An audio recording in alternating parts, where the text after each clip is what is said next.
One of the most intriguing draft picks for the Philadelphia Eagles happens to be your man Johnny Wilson from Florida State.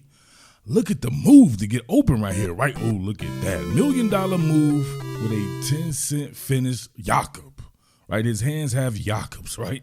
Like sometimes they're put on backwards. Like the bones are where the padding should be, which is crazy because he makes some spectacular catches, but then you'll see a routine catch like this, which is a perfect throw right out in front where you would want to see somebody who's 6'6", 240 pounds get the ball, but he drops it.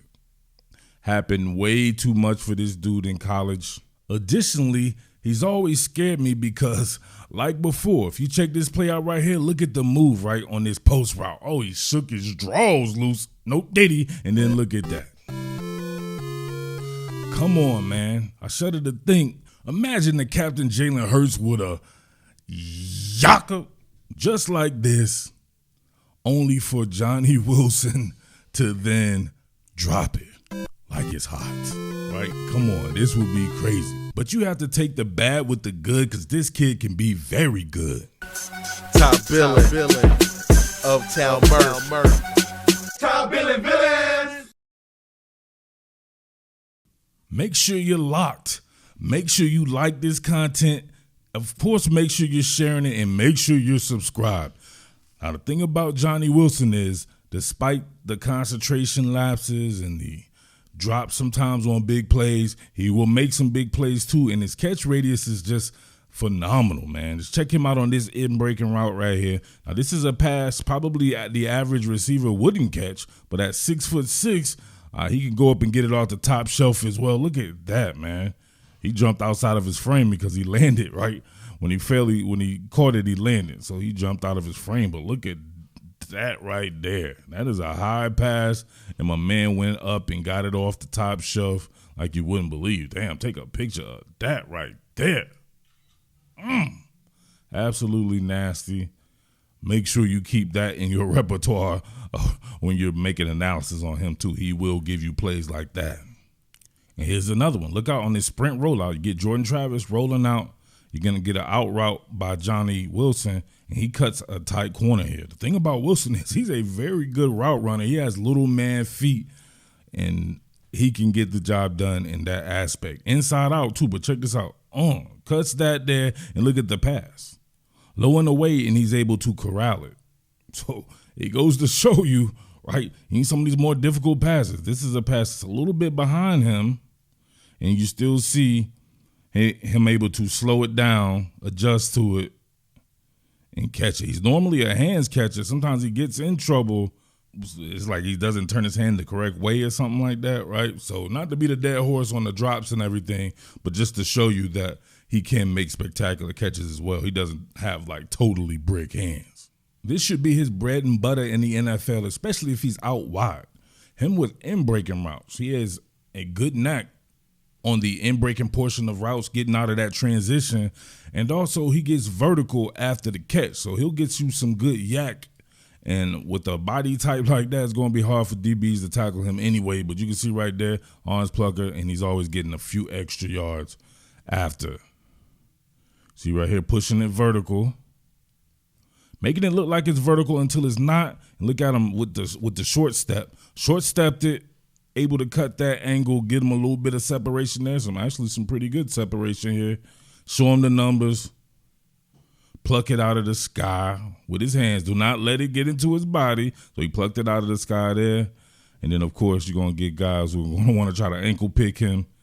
And bang, it doesn't matter. You're going to get people right there fertilizing themselves while he still kind of stays on his feet and get you a 4 or 5 extra yards just on a lean through. The DB vacates his post on this rep, but the origin of it, with him running his corner route, you can see how he getting out of that transition or the second phase of that, cornering it, while Jordan Travis did evacuate the pocket here, right, or detach from the pocket, he was going to be beat anyway right there, right? So he vacated Johnny Wilson. Johnny Wilson able to get that and get upfield. One more again. Just look at the transition. You see him get to the chop phase here. Chopped it out. Didn't give the DB much. The DB was going dripped up with him, but he was going to stick that foot in the ground in reverse course anyway. But the DB vacates there. I don't know why. Not bright at all, but able to get Wilson some more. I know Wilson probably wouldn't want to hear this, and it's probably not in the cards for the Philadelphia Eagles, but I would still think long and hard about converting him to a tight end, right? At least the U tight end, the second tight end in the game. Obviously, out wide, you have the best 1-2 punch in the entire league, and Devontae Smith, a.k.a. Thin Diesel, and, of course, A.J. Brown, the best doing it, right? So not much room there, right? You may get a few reps here and there. On the inside, Anaya Smith, watch what this guy is able to do. Watch when he gets his chance, right? Long-term, speaking towards the long-term standing on that, I would expect him to be able to do his thing there. And you also have Paris Campbell for however long he's there.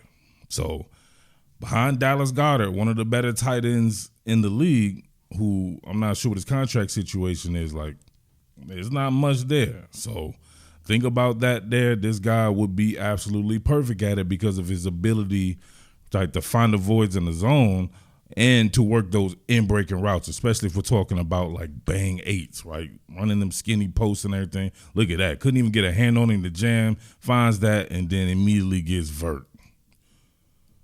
Let's see it from another angle.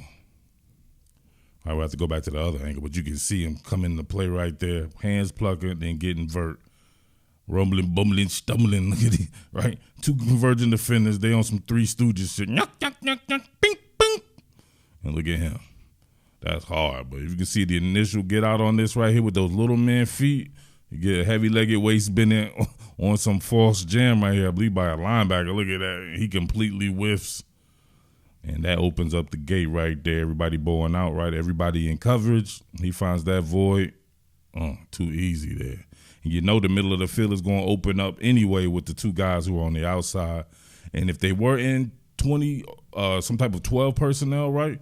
One back, two tight ends. Imagine with those two guys on the outside, or even if they go to certain things, maybe like a 21 personnel or anything like that too. So having the two tight ends in the game, or 22 personnel, having those two tight ends in the game with him there just adds to the versatility because no Dallas Goedert can do some of the same things as well. One aspect people are going to be wary about is Wilson's ability to beat close quarters coverage. We see him working against a cradle technique right there by the cornerback, right? He's not pressing. These guys don't press these days, right? If they're in close quarters coverage, they may cradle it, meaning look at that. He's just waiting for Wilson to fall into his arms like a wife into her husband's arms there, and he's able to beat that easily. And look at the catch, low and away, and he's able to go in and dig it out.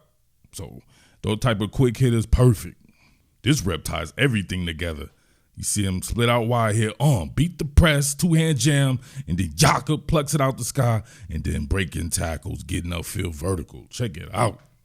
Let's go back on that one. That one was hard. Beating that press. This is why you don't let people press. This man with a two-hand jam all out over his skis and everything, that's too easy to beat. It puts you out of position as well. You're getting that bracket coverage. Look at him stick that foot in the ground. AI cross, my man. Get severe separation. Pluck it out the sky. And then splatter whack a man. Getting more yardage. Check it out from the end zone view here. Jordan Travis on the pull. And Jakob, that's exactly what you want to see from him. Arms extended. Squeeze. Get upfield, spark a tire out, fertilize the man. Bang. Look at that 3-car pile up there, still getting yardage. Let's check out the measurables. 6'6", 231 pounds, 35 3/8 inch arm length, 10-inch hand size. No diddy. You see here, my man ran a 4.5, 240 to 155, 10-yard split, a 37-inch vertical leap. 10-8 in the broad. What are we doing here? You know who he was reminding me of and who I believe he could be very similar to if given the opportunity? That would be my man Darren Waller, former wide receiver out of Georgia Tech, right? So he was a wide receiver in college as well. 6'6", 238 pounds, 33 1/4 arms, right? So shorter, significantly shorter arms than Johnny Wilson. 9-inch hand. He ran a 4.46. Darren Waller can fly. Yeah, that 10.5 in the broad, 37-inch vertical leap, right? I believe they got the same right there. Look at the split. Let's go back to this. 155 on the 10-yard split for Wilson. 157 on the 10-yard for Waller, 37-inch, 10-5 for Waller, a 10-8 for Wilson there, 20-yard shuttle. Did they both do it? Yep. 4.25 for Waller, 4.11 for your man Wilson. So some metrics, your man is a better athlete. At least he tested better than Darren Waller. A little bit slower, but 4.52 is picking him up and putting him down when you're 6'6", 231 pounds, because you're not going to get a fast start. So imagine how fast he is over, say, 30 yards when he's already, in motion. Kid is a freak, man. So I don't know what to tell you. We shall see. That is a great pickup, in my opinion, especially if we're talking about the 6th round. I believe both of these guys were 6th-round picks, too. Yeah, you get a 6th round here for Wilson and 6th round for Darren Waller as well, right? So a little higher for Wilson, but both 6th-round picks. So you never know, all right? But as always, it's your boy, Jersey Murph. Make sure you're locked in. Make sure you're sharing the content. Make sure you're subscribed. And, of course, make sure you like the video. Your boy be bringing that hibachi as well. So make sure you tip your waiter. Hit that thanks button when you get a second there, man. And make sure you're supporting quality content. All right? That being said, strike the band. What more can I say? Top Billin.